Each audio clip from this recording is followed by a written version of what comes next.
तेरा स्थान सुहावा, रूप सुहावा, तेरे भगत सुहे दरबारे।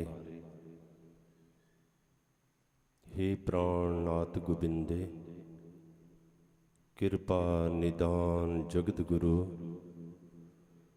हे संसार ताप हरने, करुणा मैं सब दुख हरो। हे शरण जोग दयालै, दीना नाथ मिया करो। शरीर स्वस्थ खीण समय, सिमरंत नानक राम दमोदर माधव है। गर्दन जन सरकसा, गुरु करता हर राय। यार मतजर आ, गुरु करता हर राय। वाहो वाहो करे सही जन सोहणे, तिनको परजा पूजन आई।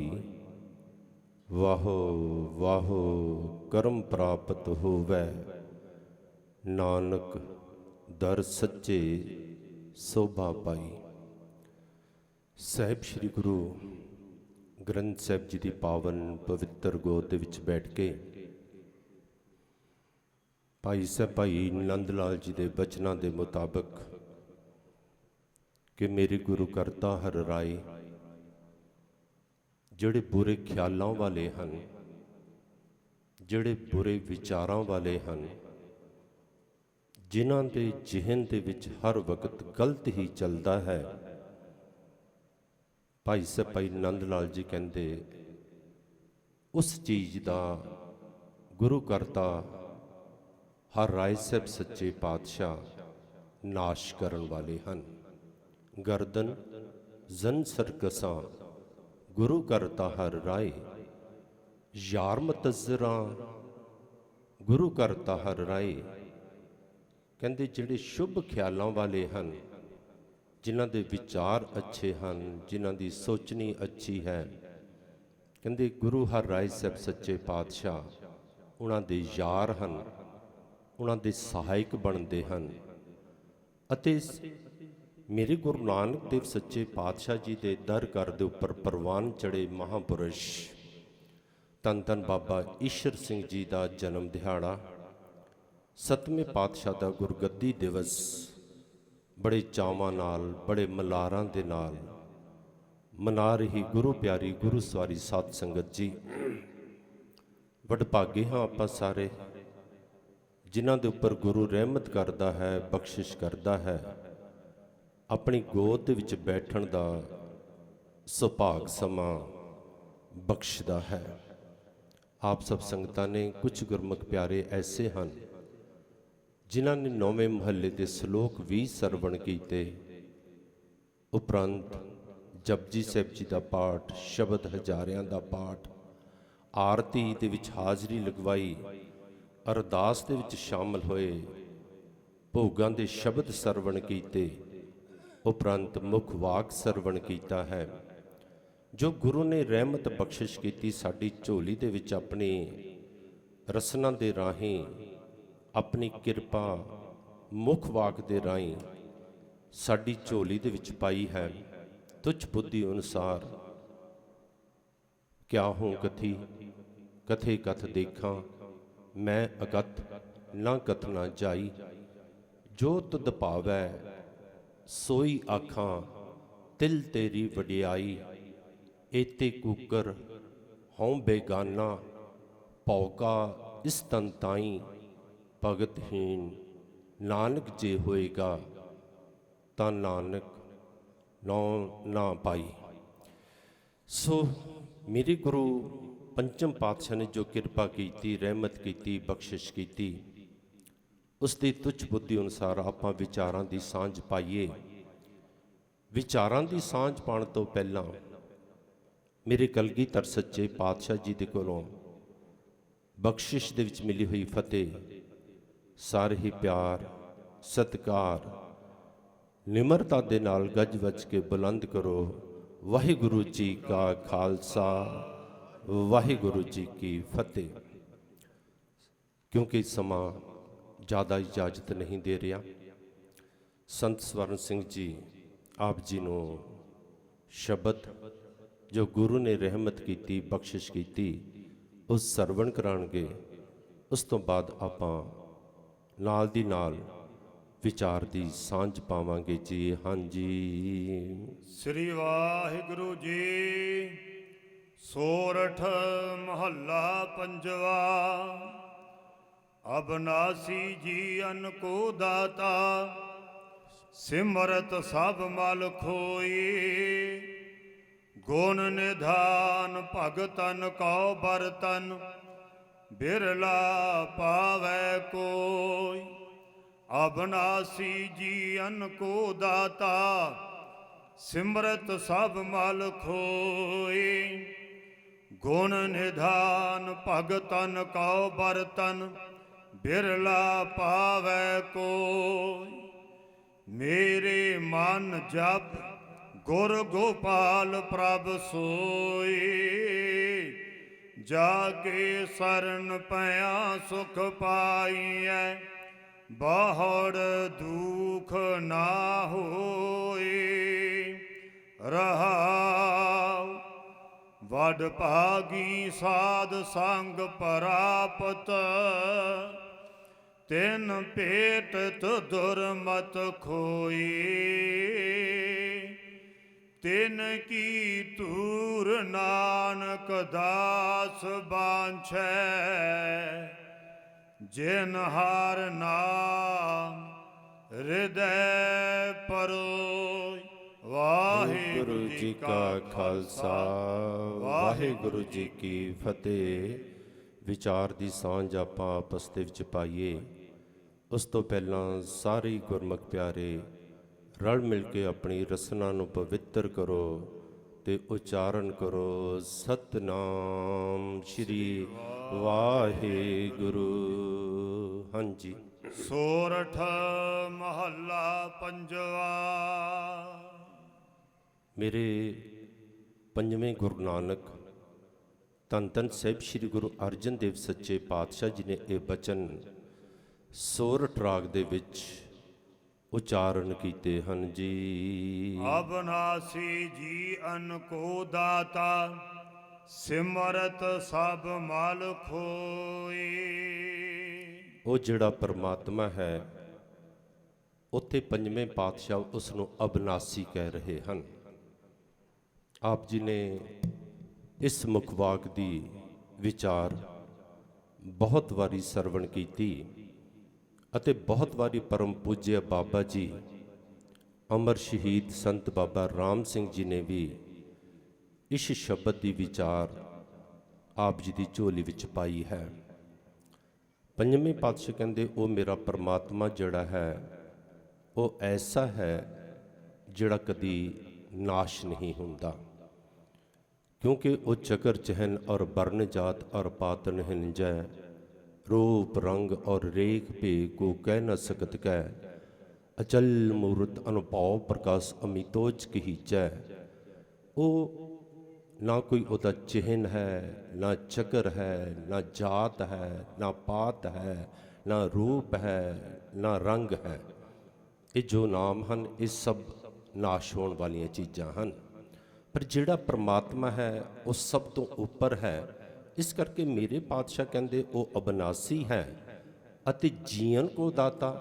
असी जिहड़े जीव हाँ, जिहड़े जीव उस परमात्मा ने ही पैदा किए हुए हैं, सानू वो दाता देण वाला है। वो कैसा दाता है? दिंदा दे, गज वज के बोल दो, दिंदा दे लैंदे, लैण वाला तो थक जाता है, पर वो दतार इतना वड्डा है, इतना वड्डा है।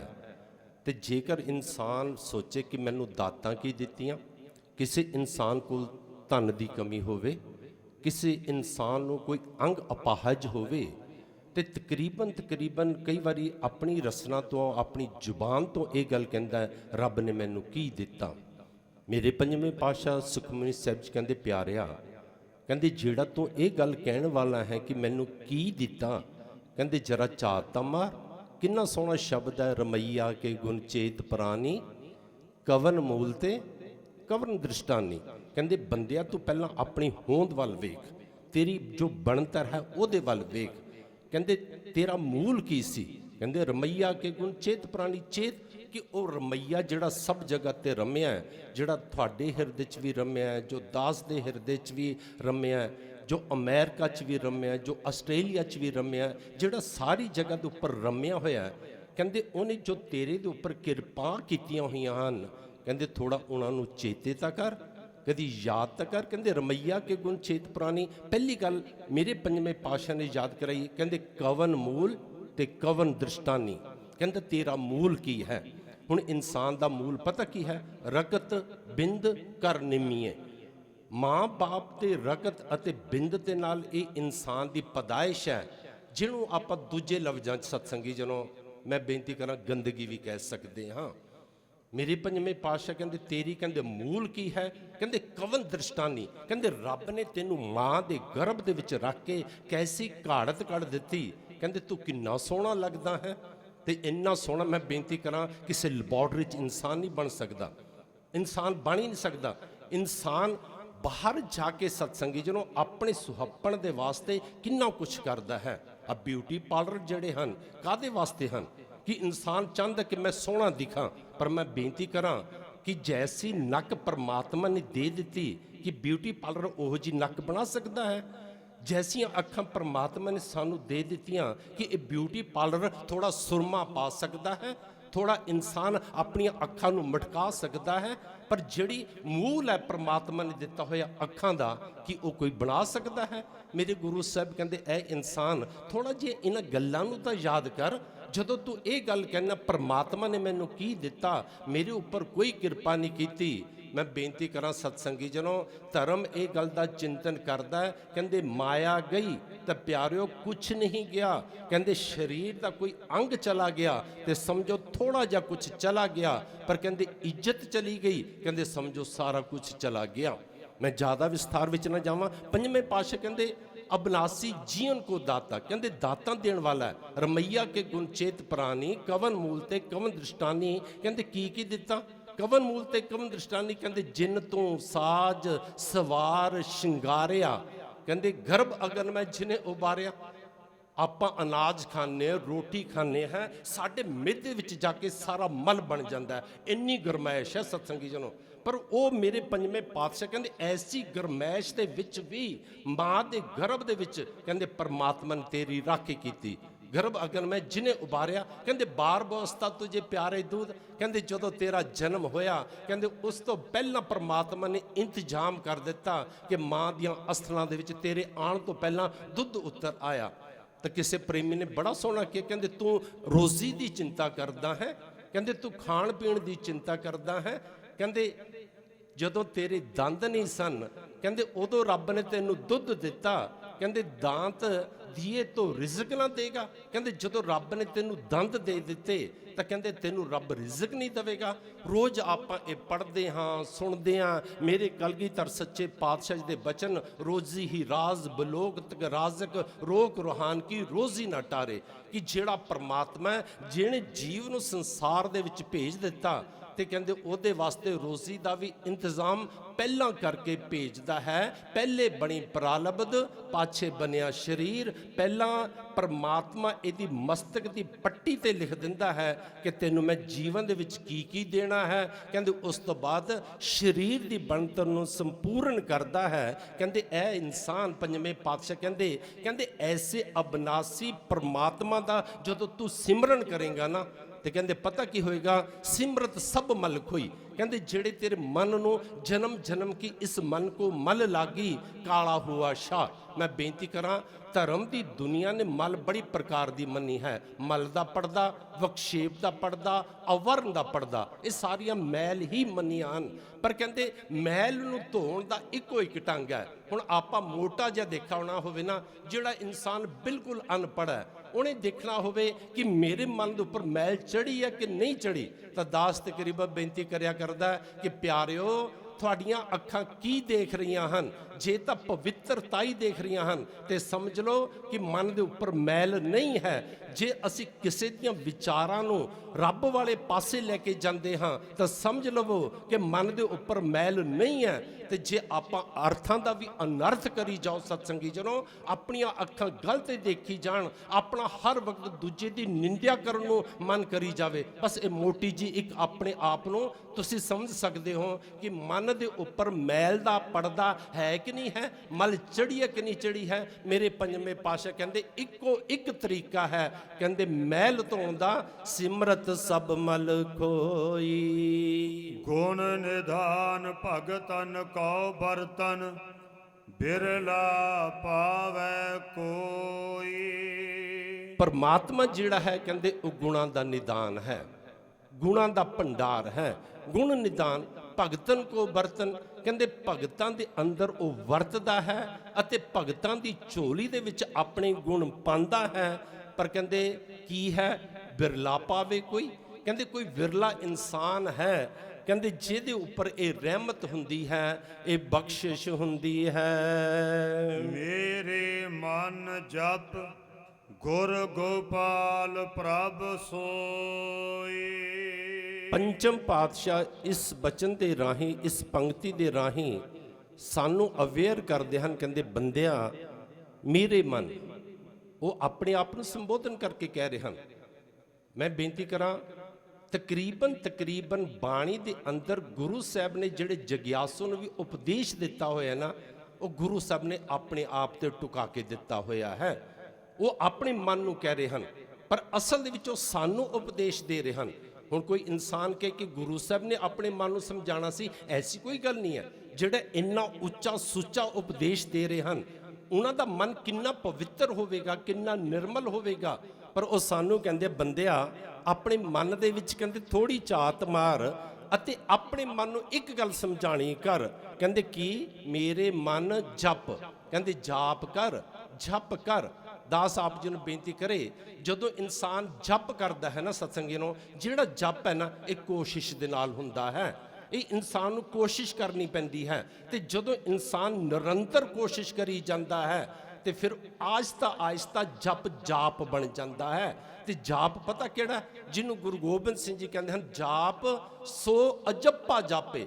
ਕਹਿੰਦੇ ਜਾਪ ਉਹ ਹੈ ਜਿਹੜਾ ਫਿਰ ਤੁਹਾਡੇ ਬਿਨਾਂ ਕੋਸ਼ਿਸ਼ ਕਰਨ ਤੋਂ ਕਹਿੰਦੇ ਚੱਲ ਰਿਹਾ ਹੈ ਅੰਦਰ, ਉਹ ਜਾਪ ਹੈ ਸਤਸੰਗੀ ਜਨੋ। ਇਨਸਾਨ ਕਹੇਗਾ ਜੀ ਇਹ ਕਿਵੇਂ ਹੋ ਸਕਦਾ? ਦਾਸ ਆਪ ਜੀ ਨੂੰ ਸਪਸ਼ਟ ਕਰੇ, ਪਿਆਰਿਓ ਖੂਨ ਆਪਣੇ ਆਪ ਚੱਲ ਰਿਹਾ ਹੈ ਨਾ, ਦਿਲ ਦੀ ਧੜਕਣ ਆਪਣੇ ਆਪ ਚੱਲ ਰਹੀ ਹੈ ਨਾ, ਸਾਡੀ ਨਬਜ ਆਪਣੇ ਆਪ ਚੱਲ ਰਹੀ ਹੈ ਨਾ, ਕਿ ਅਸੀਂ ਕੋਸ਼ਿਸ਼ ਕਰਦੇ ਹਾਂ? ਅਸੀਂ ਕੋਈ ਕੋਸ਼ਿਸ਼ ਨਹੀਂ ਕਰਦੇ ਹਾਂ। ਤੇ ਜੇ ਇਹ ਸਭ ਕੁਝ ਸਾਡੀ ਕੋਸ਼ਿਸ਼ ਨਾਲ ਹੁੰਦਾ ਤੇ ਇੱਕ ਗੱਲ ਦਾ ਧਿਆਨ ਰੱਖਣਾ, ਜਦੋਂ ਅਸੀਂ ਸੌਂ ਜਾਂਦੇ ਹਾਂ ਫਿਰ ਤਾਂ ਸਾਰਾ ਕੁਝ ਬੰਦ ਹੋ ਜਾਣਾ ਸੀ, ਸਾਰਾ ਕੁਝ ਰੁਕ ਜਾਣਾ ਸੀ। ਬਸ ਜਿਸ ਤਰ੍ਹਾਂ ਸਾਡੀ ਨਬਜ ਚੱਲਦੀ ਹੈ, ਜਿਸ ਤਰ੍ਹਾਂ ਸਾਡੀ ਦਿਲ ਦੀ ਧੜਕਣ ਚੱਲਦੀ ਹੈ, ਜਿਸ ਤਰ੍ਹਾਂ ਖੂਨ ਦਾ ਸਰਕਲ ਚੱਲਦਾ ਹੈ, ਜਦੋਂ ਇਨਸਾਨ ਦਾ ਜਪ ਜਾਪ ਬਣ ਜਾਂਦਾ ਸਤਸੰਗੀ ਨੂੰ, ਫਿਰ ਆਪਣੇ ਆਪ ਉਹ ਚੱਲਦਾ ਹੈ। ਬੜੀ ਵਾਰੀ ਆਪ ਜੀ ਨੇ ਬਾਬਾ ਜੀ ਦੀ ਰਸਤਾ ਤੋਂ ਵੀ ਸਰਵਣ ਕੀਤਾ ਹੋਏਗਾ। ਦਾਸ ਨੇ ਵੀ ਸੁਣਾਇਆ ਕਿ ਜਿਨ੍ਹਾਂ ਦਾ ਆਪਾਂ ਜਨਮ ਦਿਹਾੜਾ ਮਨਾ ਰਹੇ ਹਾਂ, ਧੰਨ ਧੰਨ ਬਾਬਾ ਈਸ਼ਰ ਸਿੰਘ ਜੀ ਦੇਹਰਾਦੂਨ ਵਿਖੇ ਸਨ। ਮੈਂ ਬੇਨਤੀ ਕਰ ਰਿਹਾ ਕਿ ਜਦੋਂ ਜਾਪ ਚੱਲ ਪੈਂਦਾ ਹੈ ਸਤਸੰਗੀ ਜਨੋ, ਜਦੋਂ ਹਾਲਤ ਉਹਦੀ ਇਹ ਬਣ ਜਾਂਦੀ ਹੈ ਕਿ ਗੁਰਮੁਖ ਰੋਮ ਰੋਮ ਹਰ ਧਿਆਵੇ, ਉਹਨਾਂ ਦੇ ਤਾਂ ਰੋਮ ਰੋਮ ਦੇ ਵਿੱਚੋਂ ਵਾਹਿਗੁਰੂ ਦੀ ਆਵਾਜ਼ ਆਣੀ ਸ਼ੁਰੂ ਹੋ ਜਾਂਦੀ ਹੈ। ਜਿਹੜਾ ਜਾਪ ਉਹਨੇ ਕੀਤਾ, ਬਾਬਾ ਈਸ਼ਰ ਸਿੰਘ ਜੀ ਦੇਹਰਾਦੂਨ ਵਿਖੇ ਸਨ। ਸਵੇਰ ਦਾ ਨਾਸ਼ਤਾ ਕਰਕੇ ਨਾ ਤਕਰੀਬਨ 9-10 ਵਜੇ ਬਾਬਾ ਜੀ ਸਵੇਰ ਦਾ ਨਾਸ਼ਤਾ ਕਰਨ ਤੋਂ ਬਾਅਦ ਤਕਰੀਬਨ 1 ਘੰਟਾ ਸਹਿਜ ਪਾਠ ਕਰਿਆ ਕਰਦੇ ਸਨ। ਤੇ ਸਹਿਜ ਪਾਠ ਕਰਨ ਤੋਂ ਬਾਅਦ ਸਤਸੰਗੀ ਜਨੋ ਫਿਰ ਥੋੜਾ ਬਾਹਰ ਸੈਰ ਦੇ ਵਾਸਤੇ ਚਲੇ ਜਾਂਦੇ ਸਨ। ਦੇਹਰਾਦੂਨ ਦਾ ਇਲਾਕਾ ਪਹਾੜੀ ਇਲਾਕਾ ਹੈ। ਬਾਬਾ ਜੀ ਨੇ ਆਪਣੇ ਸੰਗੀਆਂ ਨੂੰ ਕਿਹਾ ਕਿ ਚਲੋ ਚੱਲਦੇ ਹਾਂ। ਕਹਿੰਦੇ ਜਦੋਂ ਬਾਬਾ ਜੀ ਕਾਰ ਦੇ ਵਿੱਚ ਬੈਠੇ, ਪਿੱਛੇ ਉਹਨਾਂ ਦੇ ਸੇਵਕ ਬਾਬਾ ਸਾਧੂ ਸਿੰਘ ਜੀ ਅਤੇ ਇੱਕ ਹੋਰ ਸੇਵਾਦਾਰ ਨਾਲ ਬੈਠੇ। ਤੇ ਜਦੋਂ ਚੱਲੇ ਗੱਡੀ 'ਚ ਬੈਠੇ ਨਾ, ਤੇ ਇੱਕ ਨਿੱਜੀ ਸਤਸੰਗੀ ਕੋਲ ਆ ਕੇ ਖੜਾ ਹੋ ਗਿਆ। ਗੁਰਮੁਖ ਪਿਆਰੇ ਨੇ ਦੱਸਿਆ ਉਹਦਾ ਨਾਮ ਸੀ ਦੁਰਗਾ ਪ੍ਰਸ਼ਾਦ। ਕਹਿੰਦੇ ਜਦੋਂ ਕੋਲ ਆ ਕੇ ਖੜਾ ਹੋ ਗਿਆ, ਕਹਿੰਦੇ ਉਹਨੂੰ ਬਾਬਾ ਜੀ ਕਹਿੰਦੇ ਤੂੰ ਵੀ ਗੱਡੀ 'ਚ ਬੈਠ ਜਾ। ਕਹਿੰਦੇ ਵਿਚਕਾਰਲੀ ਸੀਟ ਤੇ ਪਿੱਛੇ ਬੈਠ ਗਿਆ। ਹੁਣ ਜਦੋਂ ਕਾਰ ਚੱਲੀ ਤਾਂ ਥੋੜੀ ਦੇਰ ਤੋਂ ਬਾਅਦ ਉਹਨੂੰ ਵਾਹਿਗੁਰੂ ਵਾਹਿਗੁਰੂ ਦੀ ਆਵਾਜ਼ ਸੁਣਾਈ ਦਿੱਤੀ। ਤਾਂ ਉਹਦੇ ਮਨ ਦੇ ਵਿੱਚ ਆਇਆ ਕਿ ਜਿਹੜੇ ਬਾਬਾ ਜੀ ਦੇ ਬਿਹੰਗਮ ਹਨ, ਜਿਹੜੇ ਮੇਰੇ ਆਲੇ ਦੁਆਲੇ ਬੈਠੇ ਹਨ, ਬੜਾ ਨਾਮ ਜਪਦੇ ਹਨ, ਪਰ ਜਦੋਂ ਉਹਨਾਂ ਦੀ ਮੂੰਹ ਵੱਲ ਵੇਖਿਆ, ਜ਼ੁਬਾਨ ਵੱਲ ਵੇਖਿਆ, ਉਹਨਾਂ ਦੇ ਮੁਖਾਰਬਿੰਦ ਤੋਂ ਕੋਈ ਆਵਾਜ਼ ਨਹੀਂ ਸੀ ਆ ਰਹੀ। ਫਿਰ ਉਹਦੇ ਮਨ ਦੇ ਵਿੱਚ ਆ ਕਿ ਸ਼ਾਇਦ ਡਰਾਈਵਰ ਨਾਮ ਜਪ ਰਿਹਾ ਹੋਵੇ। ਹੁਣ ਸਾਹਮਣੇ ਜਿਹੜਾ ਸ਼ੀਸ਼ਾ ਲੱਗਾ ਸੀ ਉਹਦੇ ਵਿੱਚ ਦੀ ਡਰਾਈਵਰ ਦਾ ਵੀ ਮੂੰਹ ਦਿਖਦਾ ਸੀ। ਉਹਦੇ ਚਿਹਰੇ ਵੱਲ ਵੇਖਿਆ, ਉਹਦੇ ਵੀ ਬੁੱਲ ਨਹੀਂ ਸਨ ਹਿਲ ਰਹੇ। ਫਿਰ ਉਹਦੇ ਮਨ ਦੇ ਵਿੱਚ ਆਇਆ ਕਿ ਬਾਬਾ ਜੀ ਨਾਮ ਜਪਦੇ ਹੋਣਗੇ। ਹੁਣ ਵਿਚਕਾਰ ਪਿਛਲੀ ਸੀਟ ਤੇ ਬੈਠਾ ਸੀ, ਜਦੋਂ ਅੱਗੇ ਹੋ ਕੇ ਬਾਬਾ ਜੀ ਦਾ ਮੁਖਾਰ ਬਿੰਦ ਦੇਖਣ ਦੀ ਕੋਸ਼ਿਸ਼ ਕੀਤੀ ਨਾ, ਅਜੇ ਉਹਦਾ ਕੰਨ ਬਾਬਾ ਜੀ ਦੇ ਮੋਢੇ ਦੇ ਕੋਲ ਹੀ ਗਿਆ ਸੀ। ਉਹਦੇ ਵਿੱਚੋਂ ਵੀ ਵਾਹਿਗੁਰੂ ਵਾਹਿਗੁਰੂ ਦੀ ਆਵਾਜ਼ ਆਉਂਦੀ ਸੀ। ਮੈਂ ਬੇਨਤੀ ਕਰਾਂ ਸਤਸੰਗ ਨੂੰ, ਇਹ ਸਭ ਕੁਝ ਗੱਲਾਂ ਬਾਤਾਂ ਨਾਲ ਨਹੀਂ ਹੋਏਗਾ। ਅੱਜ ਅਸੀਂ ਚਾਹੁੰਦੇ ਹਾਂ ਕਿ 4 ਦਿਨ ਅਸੀਂ ਵਾਹਿਗੁਰੂ ਵਾਹਿਗੁਰੂ ਕਰ ਲਿਆ ਤੇ ਸਾਡੀ ਇਹ ਅਵਸਥਾ ਬਣ ਜਾਏ। ਅਸੀਂ 4 ਦਿਨ ਵਾਹਿਗੁਰੂ ਵਾਹਿਗੁਰੂ ਕਰ ਲਿਆ ਤੇ ਅਸੀਂ ਕਹਿੰਦੇ ਜੀ ਅਸੀਂ ਚੌਥੇ ਪਦ ਦੇ ਵਿੱਚ ਪਹੁੰਚ ਜਾਈਏ। ਮੈਂ ਬੇਨਤੀ ਕਰਾਂ, ਇੱਕ ਵਾਰੀ ਬਾਬਾ ਜੀ ਦੇ ਕੋਲ, ਬਾਬਾ ਨੰਦ ਸਿੰਘ ਜੀ ਦੇ ਕੋਲ ਕੋਈ ਜਗਿਆਸੂ ਆ ਗਿਆ ਤੇ ਆ ਕੇ ਕਹਿਣ ਲੱਗਾ, ਬਾਬਾ ਜੀ ਮੈਂ ਸੁਣਿਆ ਤੁਹਾਨੂੰ ਗੁਰੂ ਨਾਨਕ ਦੇਵ ਸੱਚੇ ਪਾਤਸ਼ਾਹ ਦੇ ਦਰਸ਼ਨ ਹੁੰਦੇ ਹਨ। ਬਾਬਾ ਜੀ ਦੇ ਮਨ 'ਚ ਆਇਆ, ਕਿਉਂਕਿ ਬਾਬਾ ਜੀ ਨੂੰ ਦਰਸ਼ਨ ਹੋਣੇ ਤਾਂ ਬੜੀ ਦੂਰ ਦੀ ਗੱਲ, ਉਹ ਤਾਂ ਆਪ ਪ੍ਰਸ਼ਾਦਾ ਛਕਾਇਆ ਕਰਦੇ ਸਨ ਤੇ ਗੁਰੂ ਨਾਨਕ ਦੇਵ ਸੱਚੇ ਪਾਤਸ਼ਾਹ ਪ੍ਰਤੱਖ ਹੋ ਕੇ ਛਕਦੇ ਸਨ। ਸਤਸੰਗੀ ਜਨੋ, ਕਹਿੰਦੇ ਜਦੋਂ ਉਹਨੇ ਪੁੱਛਿਆ, ਬਾਬਾ ਜੀ ਦੇ ਮਨ 'ਚ ਆਇਆ ਕਿ ਹਾਂ ਕਹਿੰਦੇ ਹਾਂ ਤੇ ਹੰਕਾਰ ਬਣਦਾ ਹੈ, ਨਾ ਕਹਿੰਦੇ ਹਾਂ ਤਾਂ ਝੂਠ ਬੋਲਿਆ ਜਾਏਗਾ। ਬਾਬਾ ਜੀ ਪਹਿਲੀ ਵਾਰੀ ਚੁੱਪ ਕਰ ਗਏ। ਦੂਜੀ ਵਾਰੀ ਫਿਰ ਕਹਿੰਦਾ, ਬਾਬਾ ਜੀ ਮੈਂ ਸੁਣਿਆ ਤੁਹਾਨੂੰ ਗੁਰੂ ਨਾਨਕ ਦੇਵ ਸੱਚੇ ਪਾਤਸ਼ਾਹ ਦੇ ਦਰਸ਼ਨ ਹੁੰਦੇ ਹਨ। ਬਾਬਾ ਜੀ ਮੁਸਕਰਾਏ, ਕਹਿੰਦੇ ਗੁਰਮੁਖ ਪਿਆਰਿਆ ਤੂੰ ਕਾਹਦੇ ਲਈ ਪੁੱਛਦਾ ਹੈ? ਕਹਿੰਦਾ ਬਾਬਾ ਜੀ ਬਸ ਕਿਰਪਾ ਕਰੋ ਮੈਨੂੰ ਵੀ ਦਰਸ਼ਨ ਕਰਾ ਦਿਓ। ਬਾਬਾ ਜੀ ਕਹਿੰਦੇ ਠੀਕ ਹੈ, ਕਹਿੰਦੇ ਹੁਣੇ ਕਰਾ ਦਿੰਨੇ ਆ। ਕਹਿੰਦੇ ਕੰਮ ਕੀ ਕਰਦਾ? ਕਹਿੰਦੇ ਜੀ ਡਾਕਟਰ ਹੈ।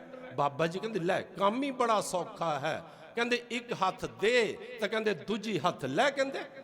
ਉਹ ਕਹਿੰਦੇ ਬਾਬਾ ਜੀ ਕਹਿਣਾ ਕੀ ਚਾਹੁੰਦੇ ਹੋ? ਕਹਿੰਦੇ ਤੂੰ ਡਾਕਟਰੀ ਕੀਤੀ, ਕਹਿੰਦੇ ਇੱਕ ਹੱਥ ਦੇ ਨਾਲ ਕਹਿੰਦੇ ਸਾਨੂੰ ਡਾਕਟਰੀ ਦੇ ਦੇ।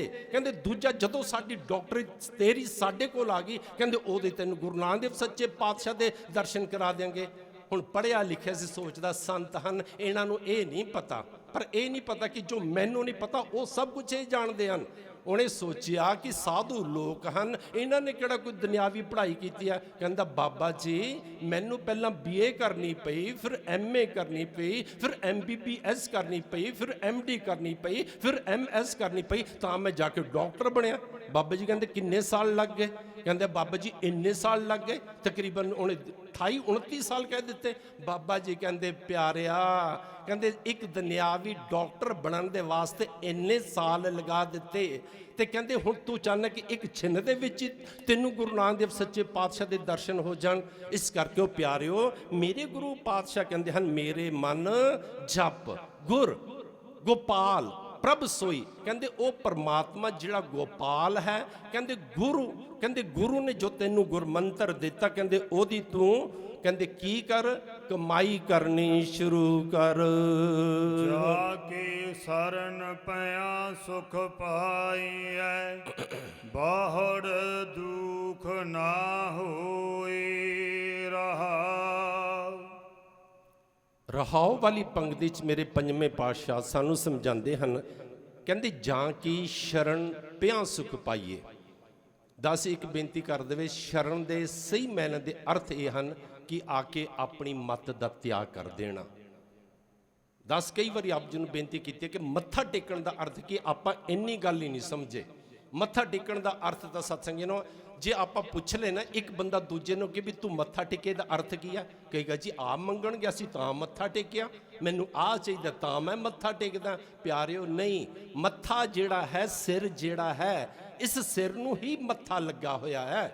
ਭਾਵ ਕਿ ਮੱਥਾ ਲੱਗਿਆ, ਹੈਡ ਜਿਹੜਾ ਹੈ ਉਹ ਮੱਥਾ, ਸਿਰ ਦਾ ਅੱਗਾਲਾ ਪਾਸਾ ਮੱਥਾ ਹੈ ਸਤਸੰਗੀ ਜਨੋ। ਤੇ ਜਦੋਂ ਮੱਥਾ ਟੇਕਦੇ ਸਹੀ ਮਾਇਨਿਆਂ ਦੇ ਵਿੱਚ ਗੁਰਮਤਿ ਇਹ ਗੱਲ ਕਹਿੰਦੀ ਹੈ ਕਿ ਤਿਆਗੇ ਮਨ ਕੀ ਮਤੜੀ ਵਿਸਾਰੇ ਦੂਜਾ ਪਾਉ ਜੀਓ। ਮੱਥਾ ਟੇਕਣ ਦਾ ਅਰਥ ਇਹ ਬਣਦਾ ਕਿ ਸੱਚੇ ਪਾਤਸ਼ਾਹ ਮੈਂ ਆਪਣੀ ਮੱਤ ਤੁਹਾਡੇ ਚਰਨਾਂ ਦੇ ਵਿੱਚ ਰੱਖਦਾ ਹਾਂ ਤੇ ਤੁਹਾਡੀ ਦਿੱਤੀ ਹੋਈ ਮੱਤ ਮੈਂ ਆਪਣੇ ਜੀਵਨ ਦੇ ਵਿੱਚ ਅਖਤਿਆਰ ਕਰਦਾ ਹਾਂ, ਲਿਆਂਦਾ ਹਾਂ। ਹੁਣ ਪਿਆਰਿਓ ਇੱਕ ਗੱਲ ਸੋਚੋ, ਜਦੋਂ ਜਗਿਆਸੂ ਦੀ ਇਹ ਅਵਸਥਾ ਬਣ ਜਾਏ ਕਿ ਆਪਣੀ ਮੱਤ ਸਾਰੀ ਤਿਆਗ ਦਿੱਤੀ, ਗੁਰੂ ਦੇ ਚਰਨਾਂ 'ਚ ਸਮਰਪਿਤ ਕਰ ਦਿੱਤੀ, ਤਾਂ ਫਿਰ ਗੁਰੂ ਸਾਹਿਬ ਕਹਿੰਦੇ ਜਦੋਂ ਕਹਿੰਦੇ ਇਸ ਢੰਗ ਦੇ ਨਾਲ ਸ਼ਰਨ ਦੇ ਵਿੱਚ ਪਵੇਂਗਾ ਨਾ, ਕਹਿੰਦੇ ਫਿਰ ਪਤਾ ਕੀ ਹੋਇਆ?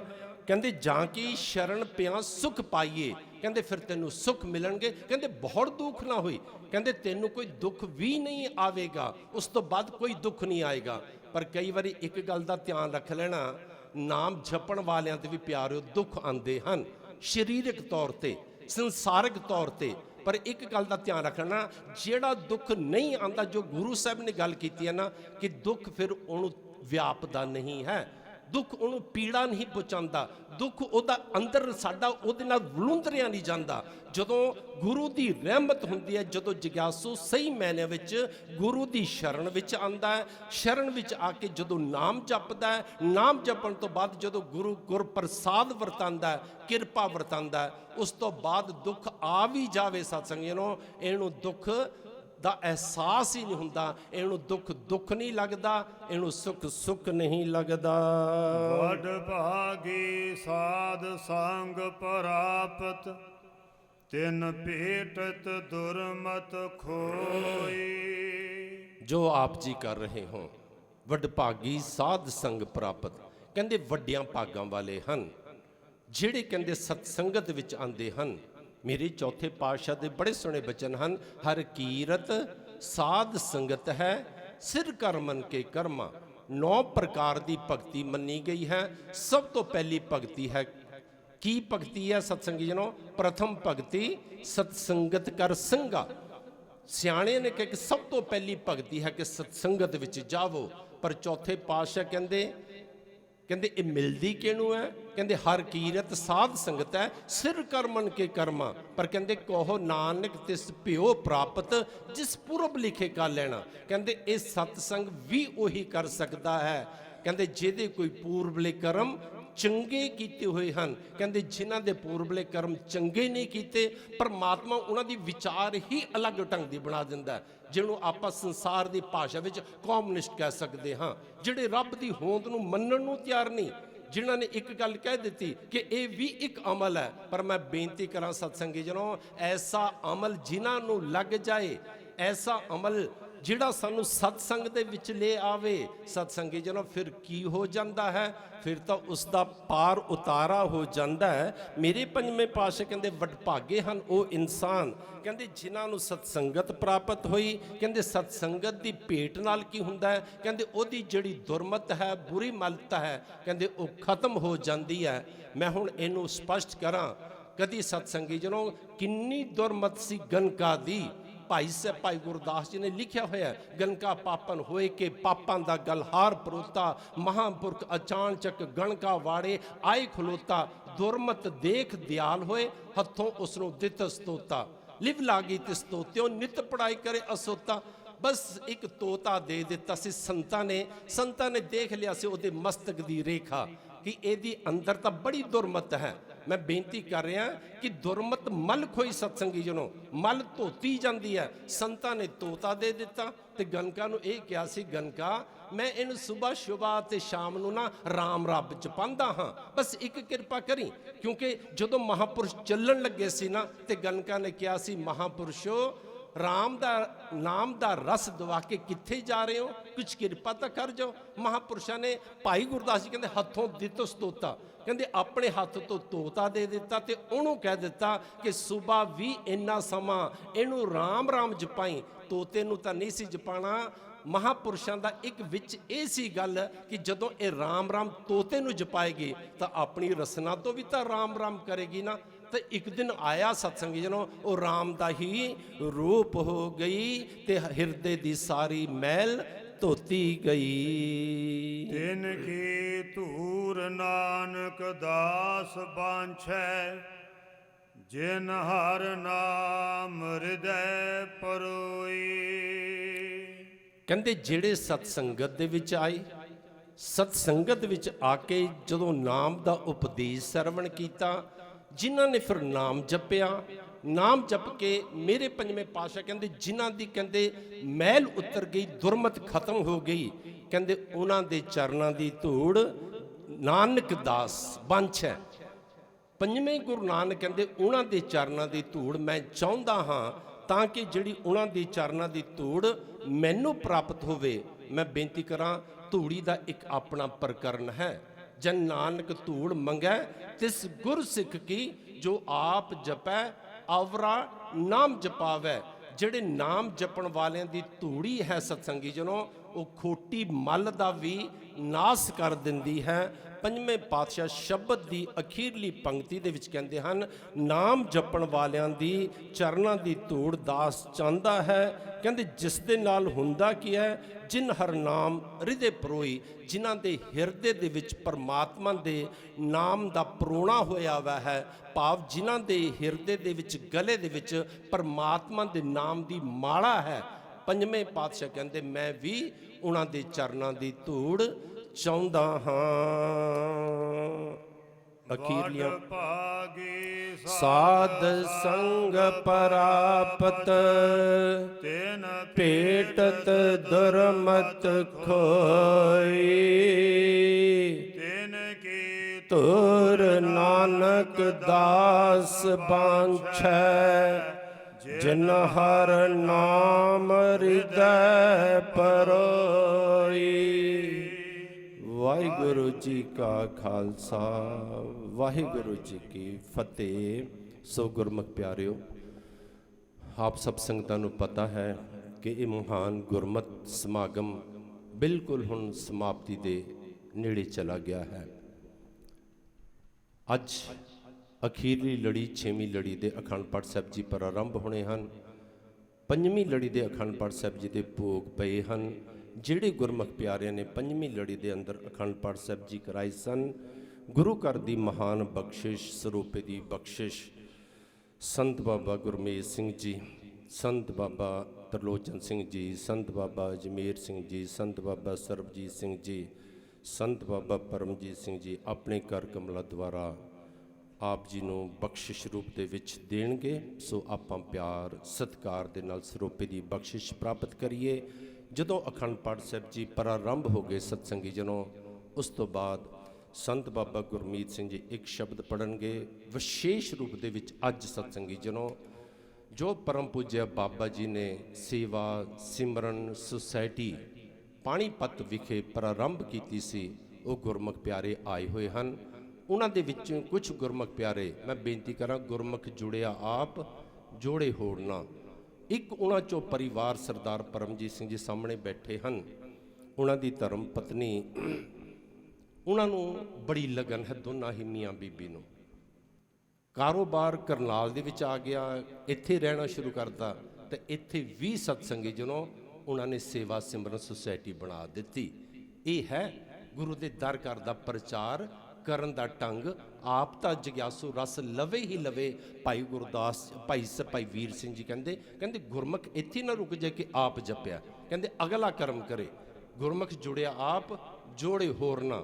ਪਰ ਭਾਈ ਵੀਰ ਸਿੰਘ ਕਹਿੰਦੇ ਦੂਜੇ ਵੀ ਹੁੰਦੇ ਹਨ, ਕਹਿੰਦੇ ਮਨਮੁਖ ਟੁੱਟਿਆ ਆਪ ਤੋੜੇ ਹੋਰ ਨਾ। ਕਹਿੰਦੇ ਜਿਹੜੇ ਮਨਮੁਖ ਹੁੰਦੇ ਹਨ ਉਹ ਆਪ ਤਾਂ ਟੁੱਟੇ ਹੋਏ ਹੁੰਦੇ ਹਨ, ਹੋਰਨਾਂ ਨੂੰ ਵੀ ਤੋੜਦੇ ਹਨ। ਭਾਈ ਰਵਿੰਦਰ ਸਿੰਘ ਜੀ, ਭਾਈ ਰਵਿੰਦਰ ਸਿੰਘ ਜੀ ਕਰਨਾਲ ਵਾਲੇ, ਉਹ ਵੀ ਆਏ ਹਨ।